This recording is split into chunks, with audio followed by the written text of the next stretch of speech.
Sa engkwentro sa mga pulis Maynila ang dalawang lalaki matapos magtangkang tumakas sa checkpoint sa Malate, Maynila. May hataw na balita si Jericho Albano, live. Yes, Jericho.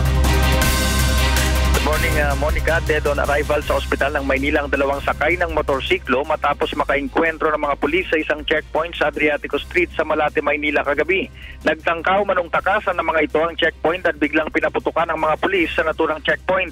Ayon kay Police Chief Inspector Ariel Del Rosario, Investigation Chief ng Malate Police Station, ang isinasagawang checkpoint ay bahagi ng pinaigting na seguridad kasunod ng insidente ng pagpapasabog sa Davao.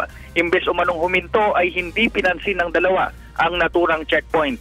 Naglabas agad ng baril ang mga suspect at nang mawala ng kontrol ang driver ng motorsiklo ay sumemplang ang mga ito sa madilim na bahagi sa naturang lugar.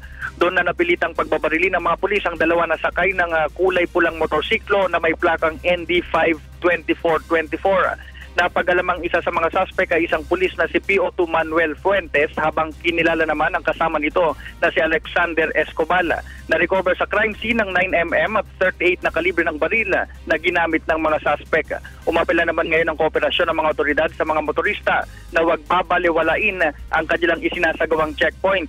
Matatanda ang pinaigting ng PNP ang seguridad sa iba't ibang mga lugar kasunod ng Davao bombing incident noong nakaraang Biyernes. Yan ang ating balita mula sa Maynila, Monica.